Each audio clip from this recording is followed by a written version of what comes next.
Hello, everybody. You've tuned in to the Indiana State Police Roadshow, brought to you by the Indiana State Police Alliance, Cops for Kids, a subsidiary of the Indiana State Police Alliance. I want to thank them for their continued support of the Indiana State Police Roadshow. I want to thank Tom Trial, our man behind the scene that puts us on YouTube each and every week on our Indiana State Police YouTube site. So go there and catch our YouTube videos on the program.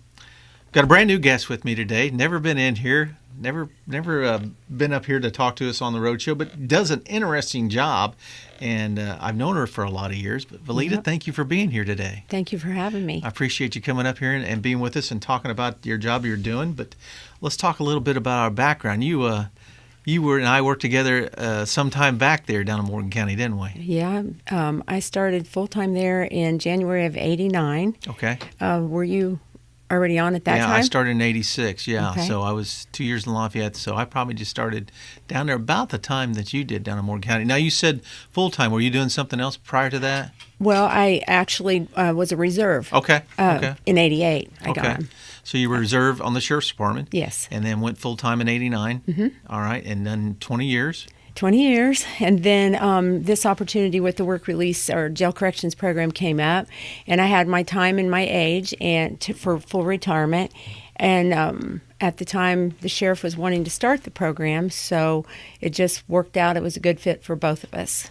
So talk to us a little bit about the work release program. Is that something just for Morgan County, or is that all around the state? A lot of sheriff's departments do that, or how does that work out? There are work releases all over. Okay. Ours is unique in the way that our sheriff's department runs it.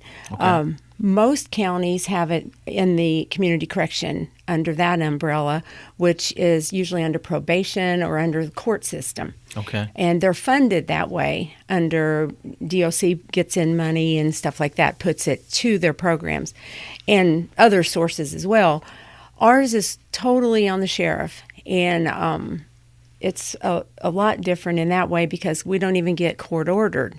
We pick our own people, we do the assessments, and we decide who gets in the program and who don't. The court recommends, the prosecutor can recommend, but it's totally fits into whether we feel that they are a viable candidate.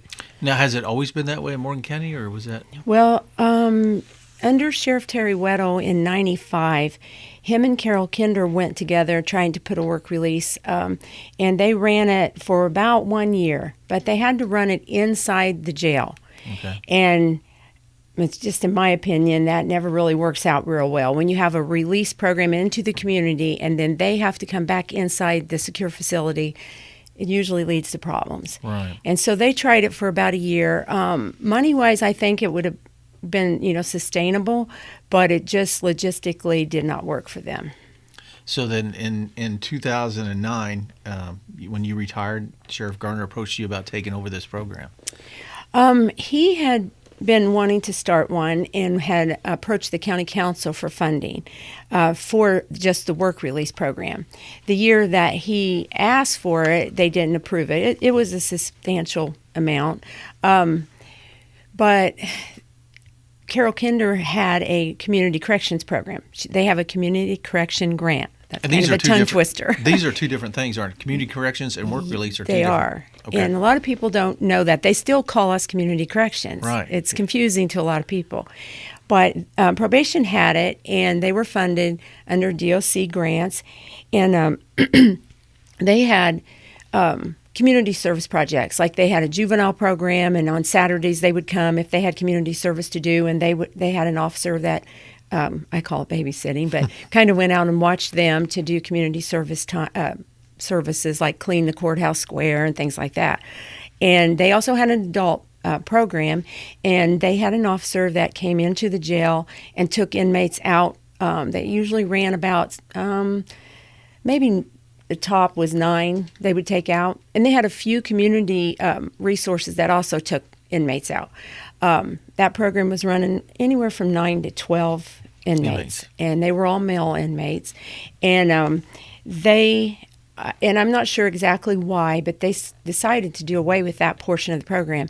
Now, they had run it for 18 to 20 years. It had started, it had a lot of the guys you would recognize their names started there before they came on the sheriff's department. Okay. Dennis Mills, Gary Long, those guys Absolutely. had actually worked over there. Yep, I remember that. So they, I'm not exactly sure why they decided to do away with that. But the judges, commissioners, and them wanted to keep that because it does get community service done without taxpayers' dollars paying someone. Right. So the sheriff said when he didn't get the money for the work release, which work release and the corrections are different too. Two separate things. So they, he said he would take it if they would give him an officer pay like they did at probation. So they did that. And so we started actually with the jail corrections program in 2009, and we worked from inside the jail. And then in 2010, they got an extension built to the jail, and he earmarked a part of that for a work release.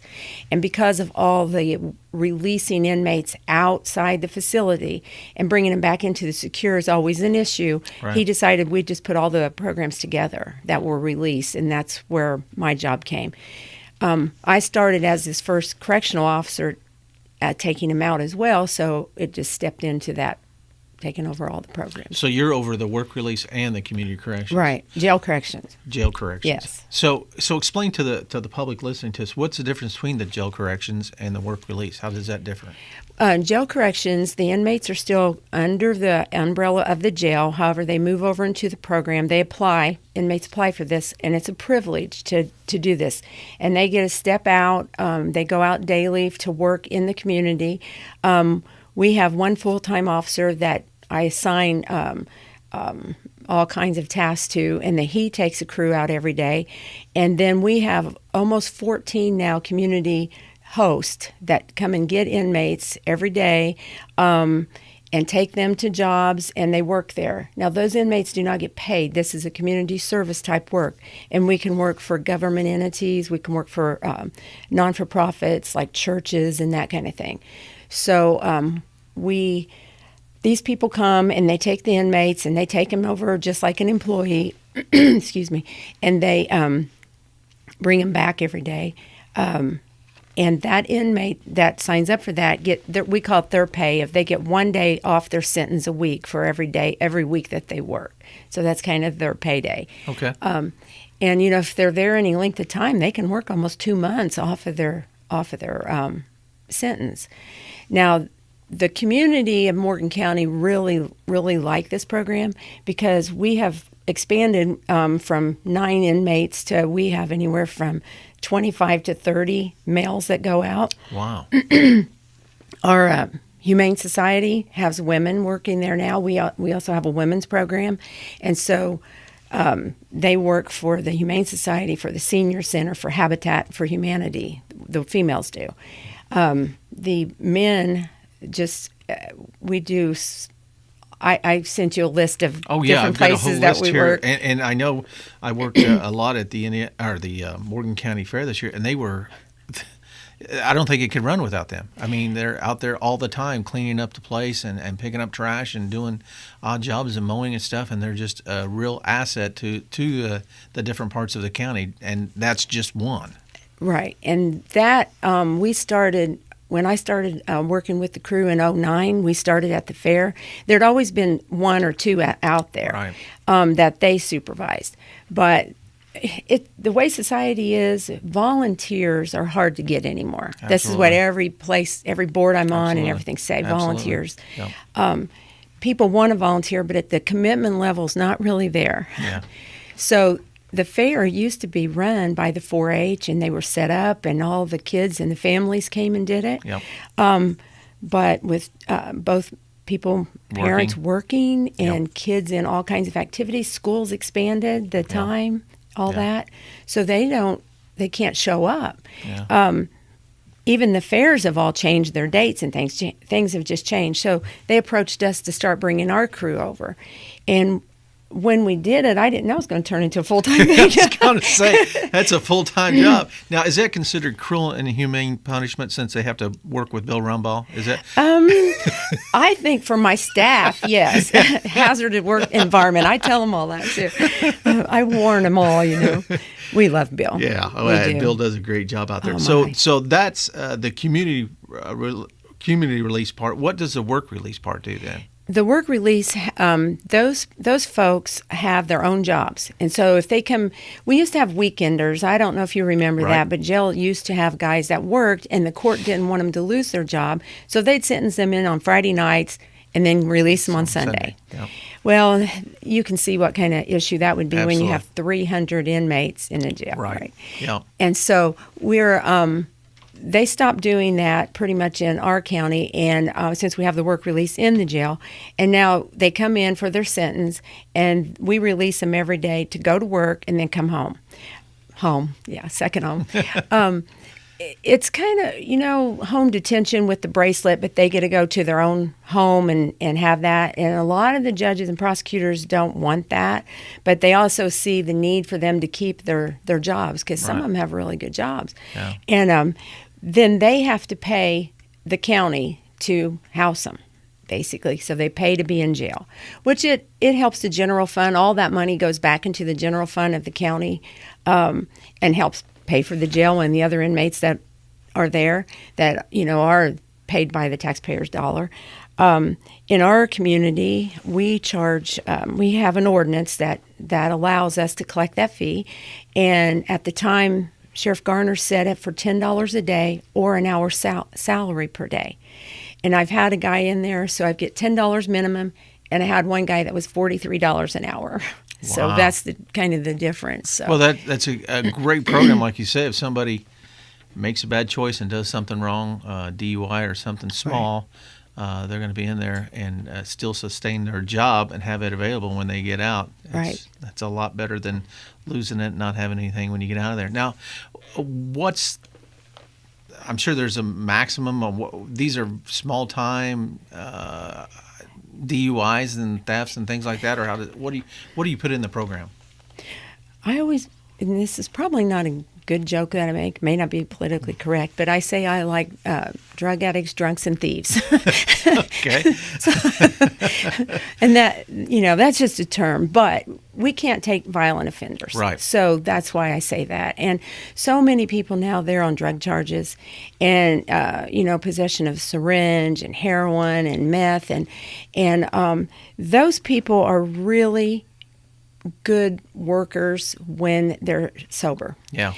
So are the alcoholics. I mean, those people, when they can see life straight, it's just amazing what talents they have. Well, and this is a good program to get them introduced back into that, isn't it? It's giving them some responsibility, some show withal that they can do something for the community. And have you seen that through the program? So much. That's the joy. That I love that. After being on the road for 20 years, Yeah. this job I really love. This is probably my favorite so far because we do. I'm still a little hardcore rehabilitation. Those words are a little weird, but we see it. And what we do in our program is a little different. Also, because the sheriff runs it, we have a little more leniency in what we can do with the people, and. Like I have Bible study. I have people that come in and do Bible study weekly, and for our people, they can also go to counseling on the work release program. Right. They can go to counseling and do AA and that kind of thing still. So, and on the jail corrections, these people that we partner with in the community, they know that this is a partnership. This is to show these people what getting up, going to a real job's like when you're sober, teaching them maybe something that they did not have before. And it's just amazing. If I could show you the letters, the people that come back to my door after they get released, they like the stability of us. So many of them nowadays tell me they're scared to get out. We're not beyond giving them a big hug. Yeah. We do back there. Yeah. And when they're hurting, we try to talk, we try to be receptive of that as well. We're not the judge and jury. They're doing their time. Yeah. So we're there. We're going to work with them and try to show them what's good in life besides the drugs and things that they go to. Well, we're down to our last 32 seconds. We've talked our 15 minutes away, but Valita, thank you for coming and explaining your program to you, and good luck with that. And it sounds like it's a great program and needs to be extended and used beyond what it is now.